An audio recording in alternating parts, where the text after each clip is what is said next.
போதை அப்படின்னு ஒன்று இருக்குது.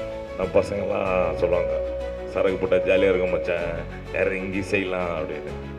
அதுதான் உங்களை இறங்கி செய்யும். நீங்கள் எதுவும் செய்ய முடியாது இறங்கி. நீங்க கத்துக்கிட்டதை வெளியில தைரியமா பேசுறதுக்கான தைரியத்தை கொடுக்கிற ஸ்டேஜா கூட இது இருக்கலாம். குரு அண்ணன் இப்போ சஞ்சனா வாழ்ந்த அந்த வாழ்க்கையில் அந்த மாதிரி இடத்துல இருந்து வந்த ஒரு பிரதிபலிப்பான ஒரு ஆட்கள் தான் நாங்களும். இந்திய ஜனநாயக வாலிப சங்கத்தில் இருக்கிறவங்க எல்லாம் ரியல் ஹீரோக்கள், நாங்கெல்லாம் ரீல் ஹீரோ. போதையில் இருக்கிற சந்தோஷத்தை விட போதை இல்லாமல் இருக்கிற ஒரு சந்தோஷம் இருக்கு பாருங்க, அதுதான் சிறந்த சந்தோஷம். அந்த சந்தோஷம் தான் ஒவ்வொருத்தர் வீட்லேயும் இருக்கு. நான் இன்னைக்கு இந்த ஸ்டேஜ்ல நிற்கும் போது அப்படி ஒரு சாமானிய மக்கள் கொடுக்கக்கூடிய ஒரு பாராட்டை நான் இங்க எக்ஸ்பீரியன்ஸ் பண்றேன்னு நினைக்கும் போது ரொம்ப சந்தோஷமா இருக்கு. உண்மையாகவே ஹீரோயிசம் அப்படிங்கிறது வந்து எனக்கு வந்து இதுதான் ஆக்சுவலாக. நம்ம சினிமாவில் ஒரு ஹீரோ 10 பேரை அடிச்சுட்டு நிற்கிறது ஹீரோயிசம் கிடையாது. எந்த குடிகாரனுமே யாராவது இது உலகம் முழுக்க ஒரு 100 கோடி பேராவது இருப்பாங்க. நான் நேராக போயிட்டு ஒயின் ஷாப்பில் நேராக யாரும் கூப்பிடாத ஒயின் ஷாப்புக்கு போனேன்னு சொல்லிட்டு ஒருத்தன் கூட இருக்க முடியாது. நம்ம பெருசா நம்ம வாழ்க்கையில நம்மளை சுத்தி குடிக்கிறவங்க தான் இருக்காங்க, நம்ம வாழ்க்கையை தொலைச்சிட்டோம் அப்படின்னு நம்ம நினைச்சிட்டு இருப்போம். நீங்க பாட்டில் பார்த்ததுக்கு அப்புறம் நீங்க கண்டிப்பா ரொம்ப கான்ஃபிடென்ட்டா ஃபீல் பண்ணுவீங்க. உங்க வாழ்க்கையை நீங்க வேற யாரையும் நம்பி தொலைக்கல, உங்க வாழ்க்கை உங்க கூடயே தான் இருக்கு. நீங்க எப்ப வேணா எப்படி வேணா உங்க வாழ்க்கையை சேஞ்ச் பண்ணிக்க முடியுங்கிற ஒரு கான்ஃபிடன்ஸ் உங்களுக்கு கிடைக்கும். அவங்க வீட்டுக்கு போனாலே அந்த சந்தோஷம் அங்க இருக்கும். அவங்க குழந்தைங்க கிட்ட, அவங்க வீட்டில் இருக்க மனைவி கிட்ட. எல்லோருக்கும் வணக்கம். உலகத்தில் பல போதை இருக்கு. ஆனால் இந்த குடி போதைக்கு மட்டும்தான் சொல்லுவாங்க குடி குடியை கெடுக்கும் அப்படின்னு. ரொம்ப மோசமானது.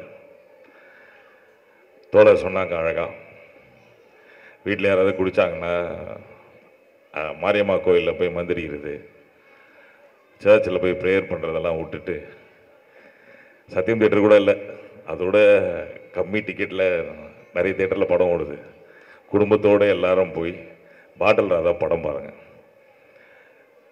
போதை அப்படின்னு ஒன்று இருக்குது. நம்ம பசங்கள்லாம் சொல்லுவாங்க, சரக்கு போட்டால் ஜாலியாக இருக்கும் மச்சான், இறங்கி செய்யலாம் அப்படின்னு. அதுதான் உங்களை இறங்கி செய்யும். நீங்கள் எதுவும் செய்ய முடியாது இறங்கி. அதுதான் போதை. போதையில் இருக்கிற சந்தோஷத்தை விட போதை இல்லாமல் இருக்கிற ஒரு சந்தோஷம் இருக்கு பாருங்க, அதுதான் சிறந்த சந்தோஷம். அந்த சந்தோஷம் தான் ஒவ்வொருத்தர் வீட்லேயும் இருக்கு. ஸோ ஒரு சந்தோஷத்தை தேடி நம்ம எங்கேயுமே போக வேண்டாம்.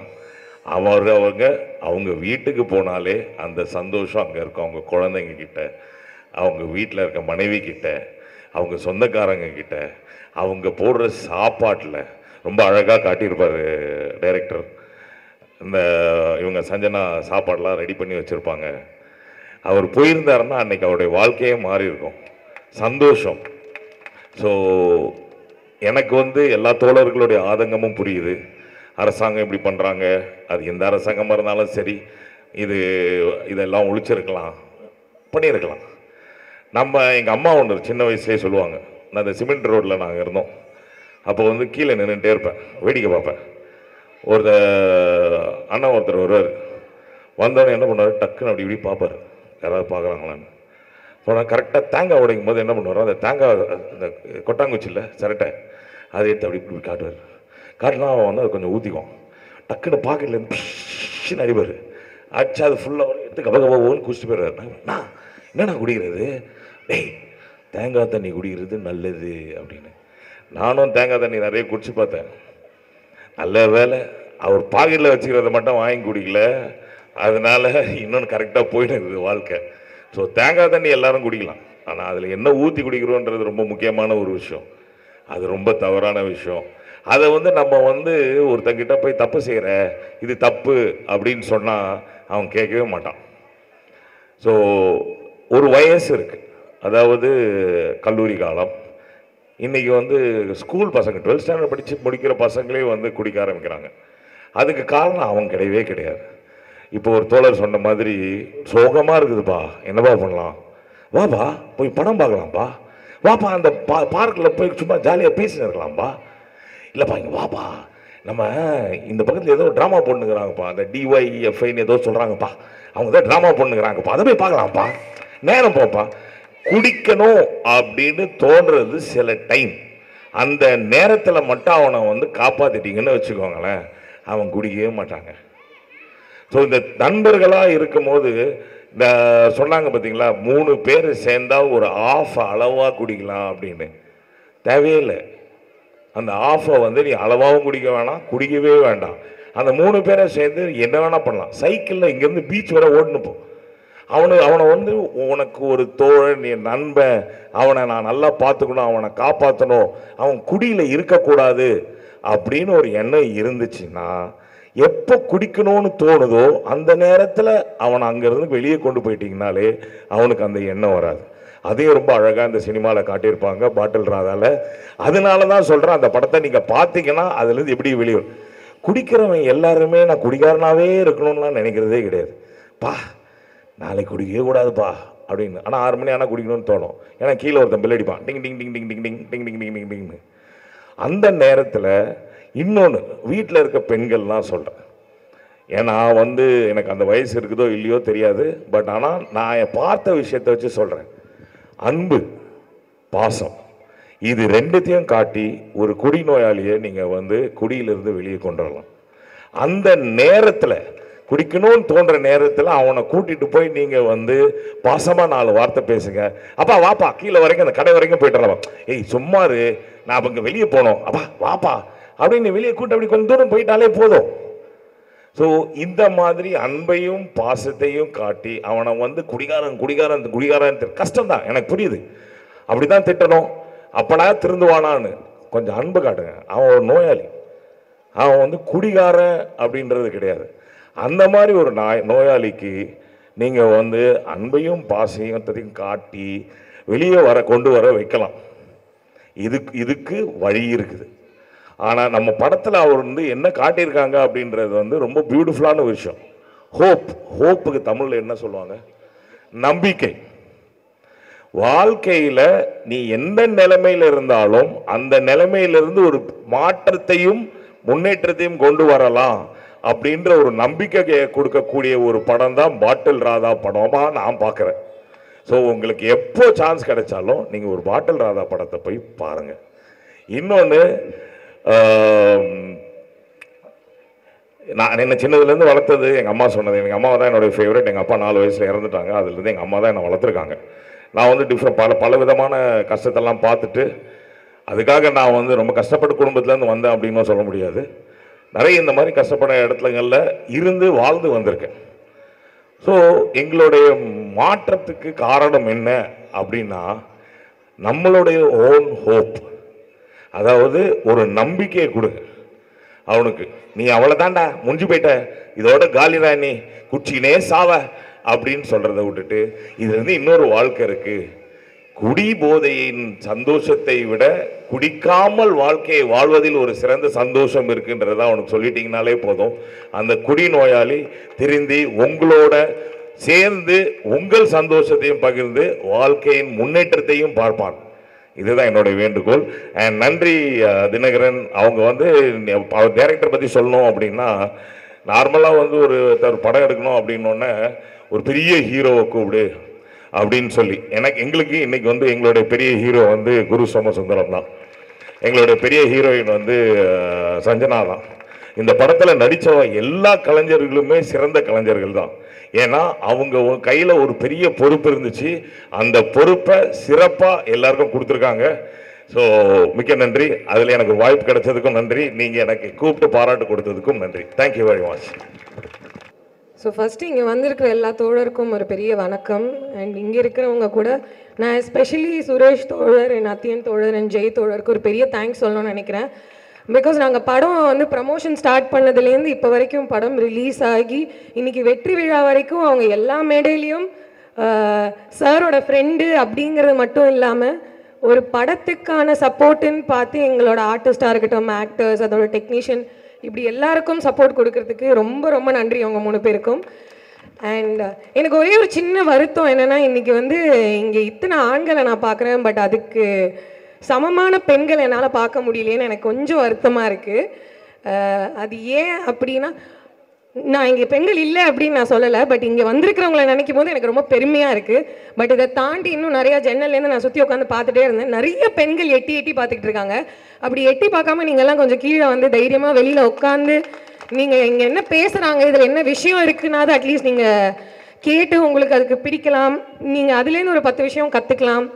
கற்றுக்கிறத விட உங்களோட நீங்கள் கற்றுக்கிட்டதை வெளியில் தைரியமாக பேசுறதுக்கான தைரியத்தை கொடுக்குற ஸ்டேஜாக கூட இது இருக்கலாம். ஸோ அப்படி இன்னும் கொஞ்சம் நிறையா பெண்கள் வந்தால் இன்னும் நல்லா இருக்கும்னு நான் ஆசைப்பட்றேன்.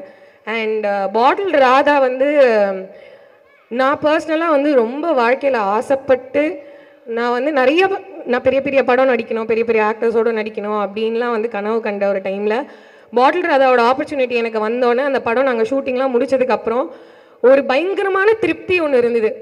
ஒரு சூப்பரான ஒரு படம், ரொம்ப தேவைப்படுற ஒரு கதை, இப்படிப்பட்ட ஒரு டீமோட நடித்தேங்கிற பெருமை வந்து ரொம்ப ஜாஸ்தி இருந்தது. அண்ட் அப்படிப்பட்ட ஒரு பெருமையும் சந்தோஷத்தையும் சாட்டிஸ்ஃபேக்ஷனையும் எனக்கு கொடுத்த டீமுக்கு ரொம்ப நன்றி. அண்ட் இதெல்லாம் தாண்டி அந்த படம் நடிக்கும்போது ஒரு ஆசை ஒன்று இருந்துகிட்டே இருந்தது. இந்த கதை சாமானிய மக்களுக்கு போய் சேரணும் அப்படின்னு. நான் இன்றைக்கி இந்த ஸ்டேஜில் நிற்கும்போது அப்படி ஒரு சாமானிய மக்கள் கொடுக்கக்கூடிய ஒரு பாராட்டை நான் இங்கே எக்ஸ்பீரியன்ஸ் பண்ணுறேன்னு நினைக்கும் போது ரொம்ப சந்தோஷமாக இருக்குது. பிகாஸ் அந்த படத்துக்கு வந்து நிறையா ரிவ்யூஸ் வந்தது, நிறையா வந்து லைக் படக்குழுவினர், ஃபில்ம் ஃப்ரெட்டர்னிட்டிலேருந்து நிறையா பேர் வந்து பெரிய பெரிய டிரெக்டர்ஸ், பெரிய பெரிய ஆக்டர்ஸ்லாம் வந்து ஃபோன் பண்ணி பேசியிருக்காங்க டீமில். பட் இப்படிப்பட்ட ஒரு பாராட்டு வந்து எல்லா படத்துக்கும் கிடைக்குமா அப்படின்னா அது டவுட்ஃபுல்லான ஒரு விஷயம். அப்படிப்பட்ட ஒரு பாராட்டு சாமானியர்கள்கிட்டேருந்து பாட்டில் கிடச்சிருக்குங்கும் போது ரொம்ப ரொம்ப சந்தோஷமாக இருக்குது. படம் பார்க்காதவங்க போய் பாருங்கள், குடும்பத்தோடு போய் பாருங்கள். நீங்கள் வேணால் கூட தனியாக போய் வந்து ஃப்ரெண்ட்ஸோட படம் பார்த்துட்டு அப்புறமா வீட்டில் இருக்கிற ஒய்ஃபு, அம்மா, அக்கா, தங்கச்சி, குழந்தைங்க எல்லாரையும் கூப்பிட்டு போய் திருப்பி ஒரு தடவை பாருங்கள். அண்ட் பெண்கள் எஸ்பெஷலி நான் இது ஒரு ரிக்வெஸ்ட்டாக கேட்குறேன். வீட்டில் புருஷன் வரல, தம்பி வரல, அண்ணன் வரலனாலும் பரவாயில்ல, நீங்கள் பக்கத்து வீட்டில் இருக்கிற அக்கா, எதிர் வீட்டில் இருக்கிற அக்காவெல்லாம் கூப்பிட்டு போயிட்டு ஜாலியாக போய் படத்தை பாருங்கள். உங்களுக்கு இன்னும் நிறையா தைரியம் வரும். பெண்கள் ஜென்ரலாகவே ரொம்ப தைரியமானவங்க எனக்கு தெரியும். அதையும் தாண்டி நீங்கள் கொஞ்சம் பாட்டில் பார்த்தீங்கன்னா வந்து இன்னும் நிறையா தைரியம் வரும்.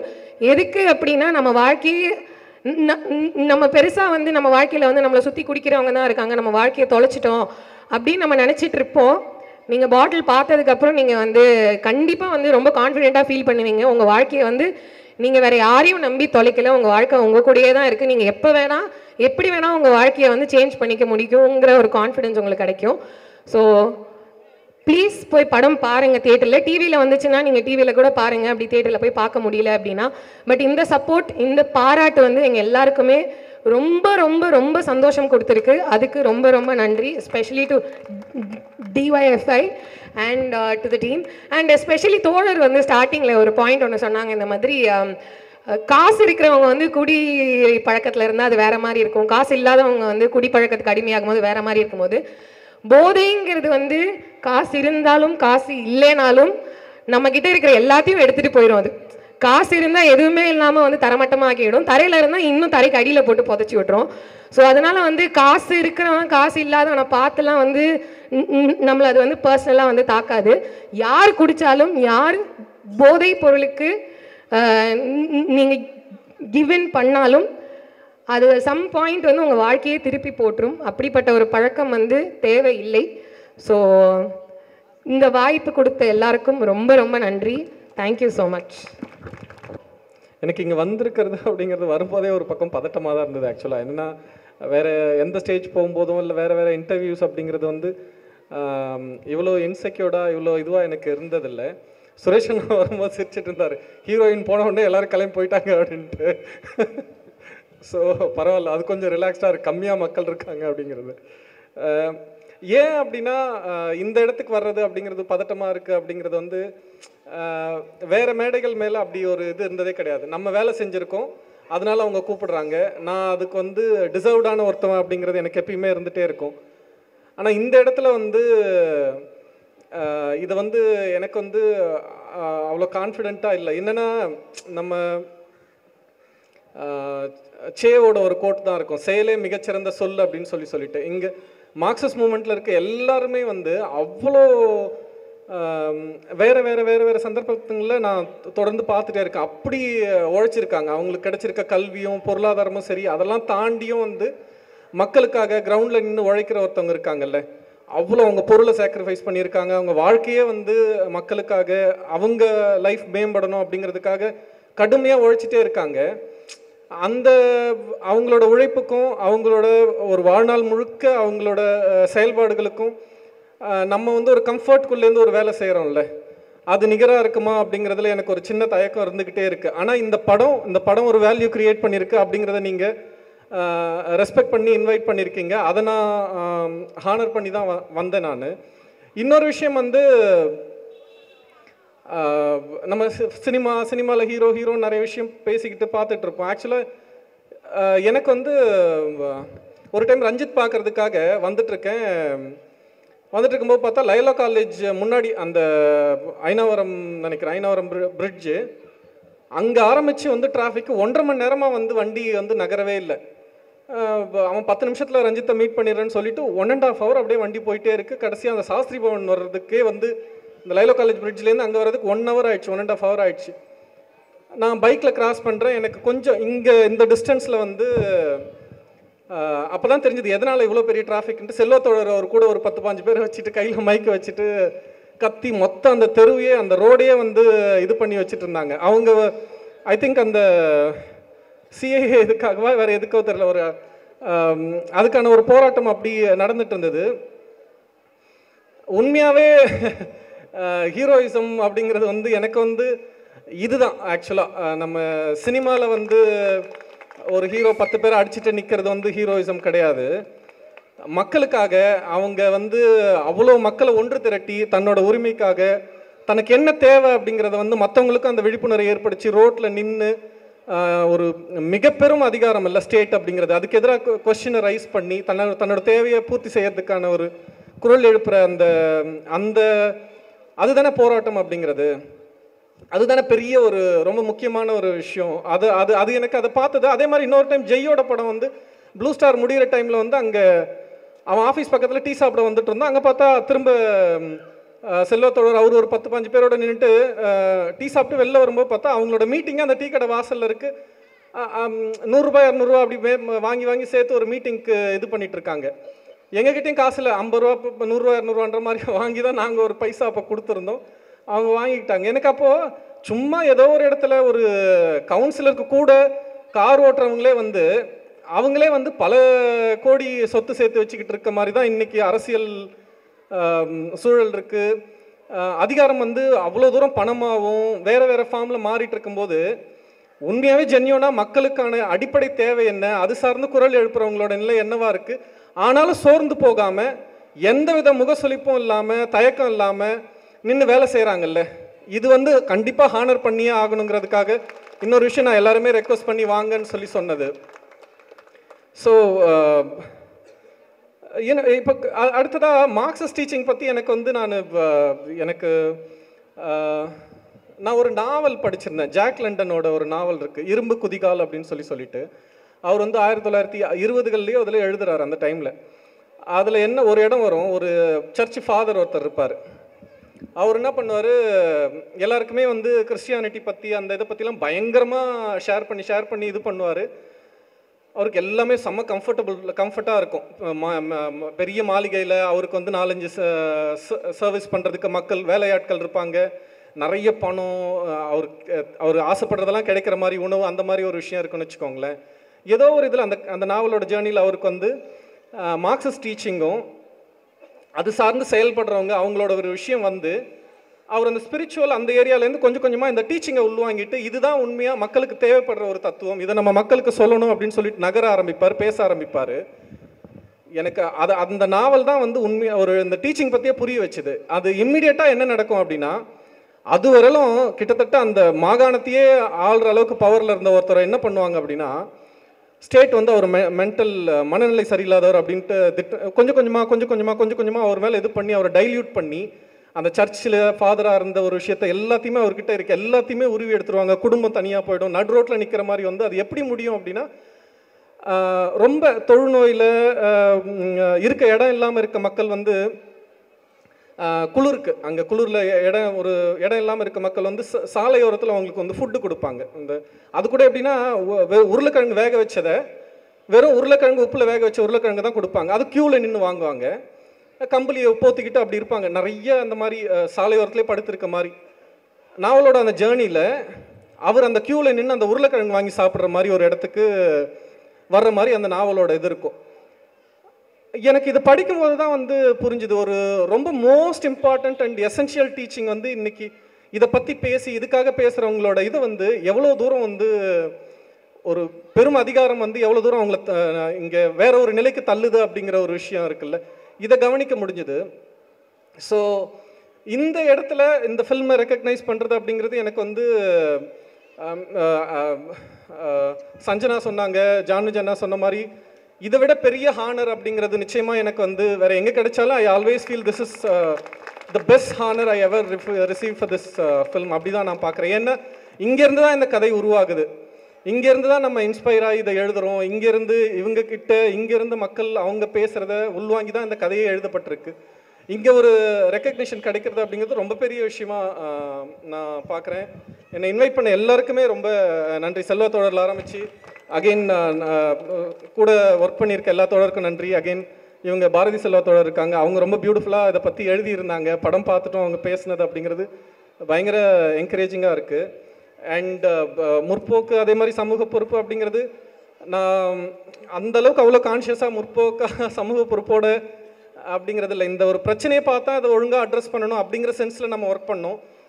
அதுக்கு இவ்வளோ பெரிய ரெக்கக்னேஷன் கிடைக்கிறது அப்படிங்கிறது எனக்கு நான் யோசிக்காத ஒரு விஷயந்தான்.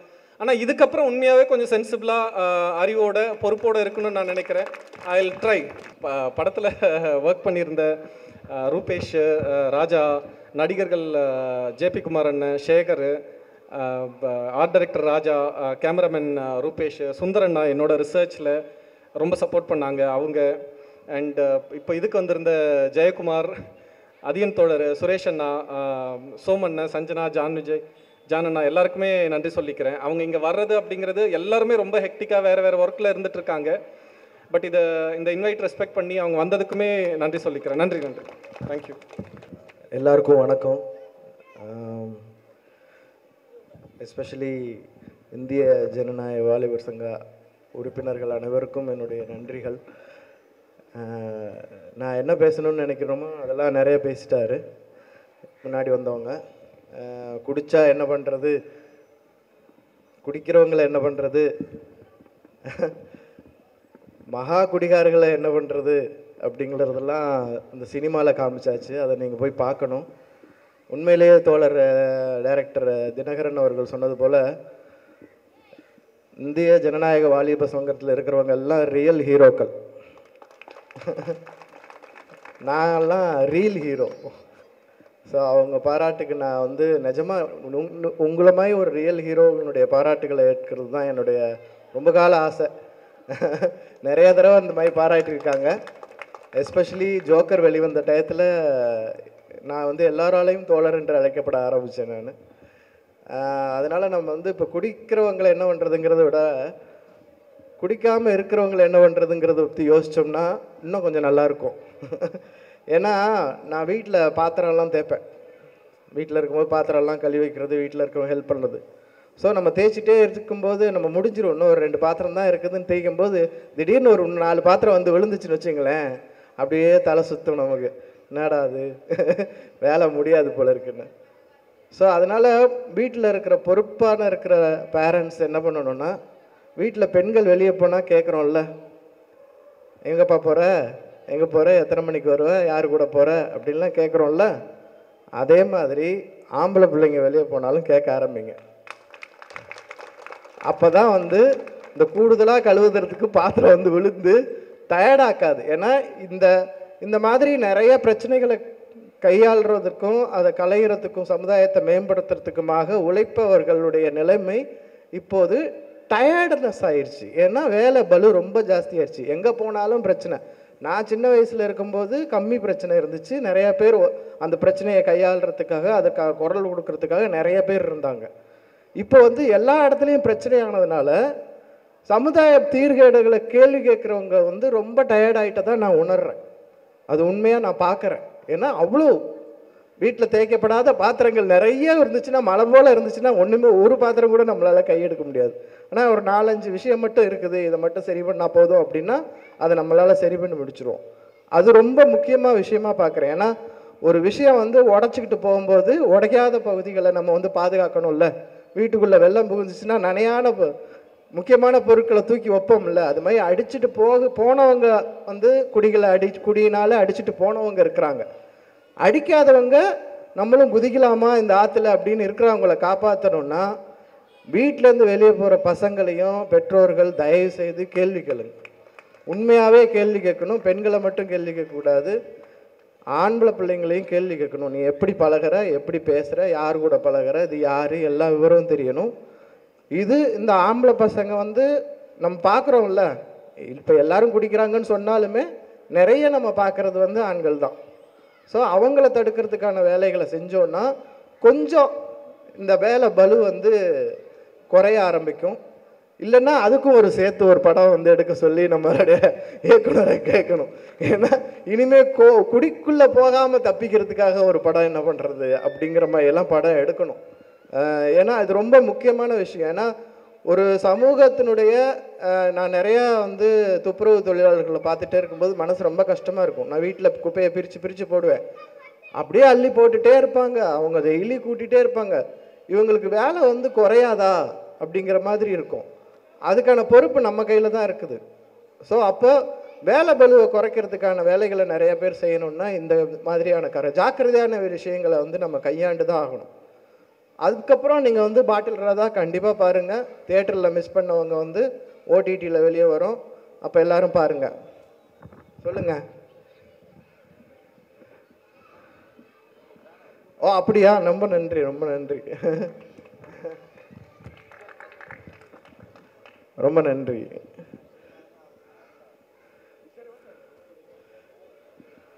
Thank you thank you thank you. ஸோ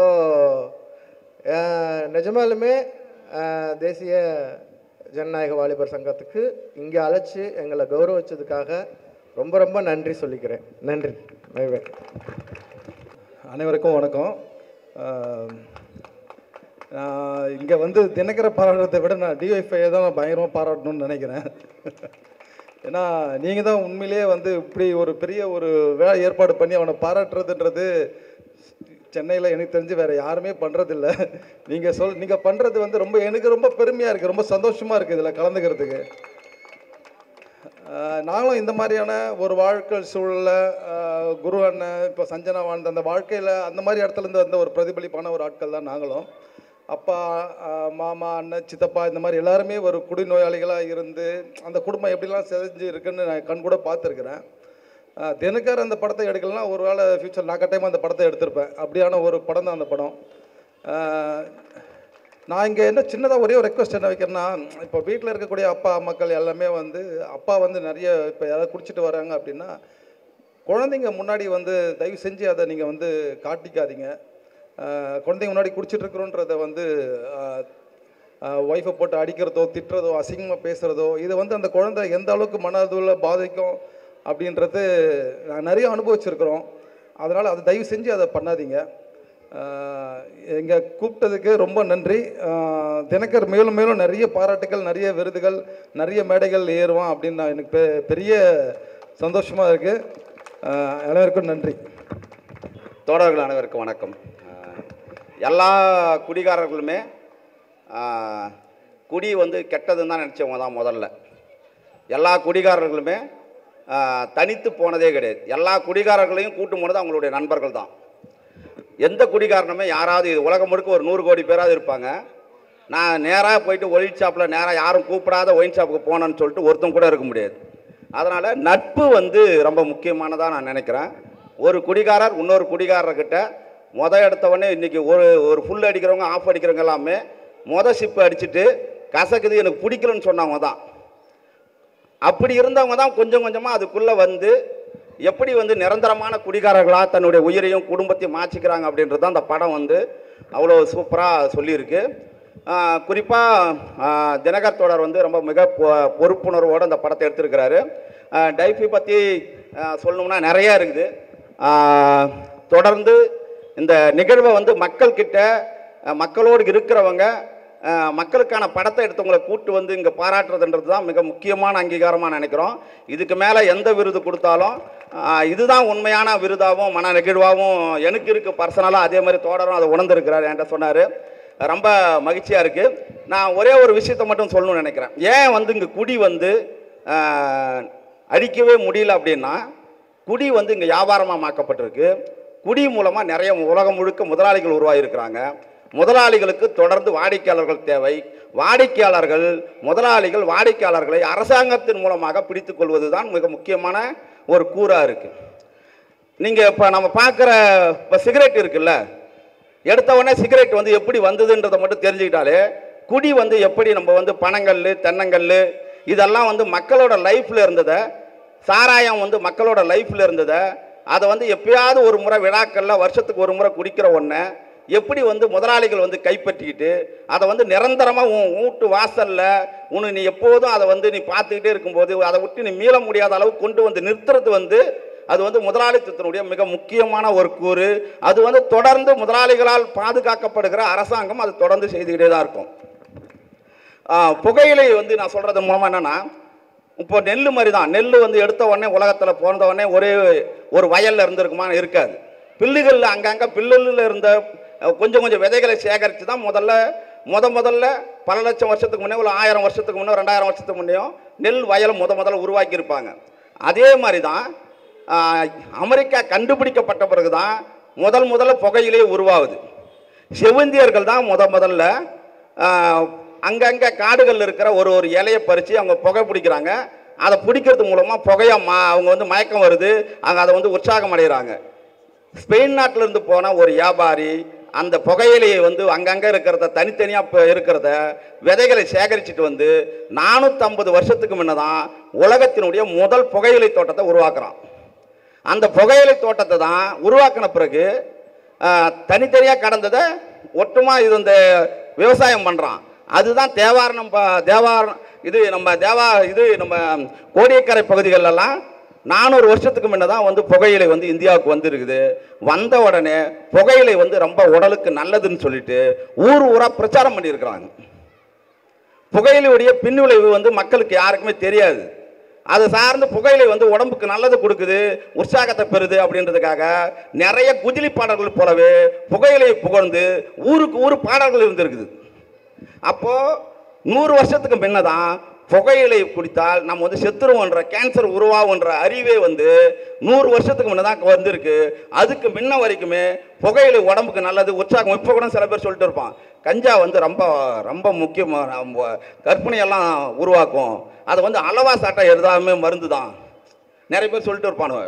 இது என்னன்னா, அந்த புகையிலை எப்படி முதலாளிகள் கையில் ஒரு பழங்குடி மக்களுடைய லைஃப்ல இருந்த ஒரு புகையிலையை வியாபாரிகள் முதலாளிகள் கை கொண்டு இன்னைக்கு உலகம் முழுக்க கோடிக்கணக்கான மக்கள் வந்து இன்னைக்கு புகையிலையால் கேன்சரால் செத்துக்கிட்டு இருக்காங்கன்னா, அது பழங்குடி மக்களுடைய லைஃப்ல இருந்த ஒரு விஷயம். ஒரு இலையை பறித்து கொண்டு வந்து முதலாளிகள் உலகம் முழுக்க எல்லாருடைய கைகள்லையும் அதை கொண்டு போய் சேர்த்தது வந்து அது வந்து முதலாளித்துவனுடைய பணத்தாசையினுடைய பணத்தை தவிர வேற எந்த மக்களுடைய எந்த நலனும் இல்லாத ஒரு ஈவிரக்கமற்ற ஒரு குணத்தினுடைய வெளிப்பாடு தான் இன்னைக்கு புகையிலை உலகம் முழுக்க இருக்கு. அதே மாதிரி தான் நான் என்னுடைய படத்துக்காக ஜார்க்கண்டுக்கு போயிருந்தேன். நான் 2022 போயிருந்தேன். அப்போ வந்து அந்த பழங்குடி மக்கள் கிட்ட வந்து நம்ம ஊர் இலுப்பப்பூவில் ஒரு சாராயம் காய்ச்சிருந்தாங்க. நான் அதுக்கு பிறகு ஒரு வருஷம் கழிச்சு 2021 முதல்ல போயிருந்தேன். 2022க்கு போகும்போது நான் ஒரு சந்தைக்கு போயிருந்தேன். அந்த சந்தையில் நூற்றுக்கணக்கான மூட்டை வந்து இலுப்பப்பூக்களை பழங்குடி மக்கள் கிட்ட இருந்து ஒரு நிறுவனம் வாங்கிட்டே இருக்குது. அந்த இலுப்பப்பூவிலிருந்து சாராயம் தயாரிக்கிற பழங்குடி மக்களுடைய கண்டுபிடிப்பை பெரிய நிறுவனம் வந்து அதை வந்து காப்பிரைட் பண்ணிக்கிட்டு அதிலிருந்து சாராயத்தை வந்து உருவாக்குவதற்கு அந்த மக்கள்கிட்ட இருந்து எல்லா பூக்களையும் வாங்கி அவங்க வந்து அதை வந்து பண்ணி உலகம் முழுக்க புதிய ஒரு சாராயத்தை வந்து மக்களுக்கு வந்து அறிமுகப்படுத்தி ஒவ்வொரு வீட்டு வாசலும் கொண்டு போய் நிறுத்தியிருக்கிறாங்க.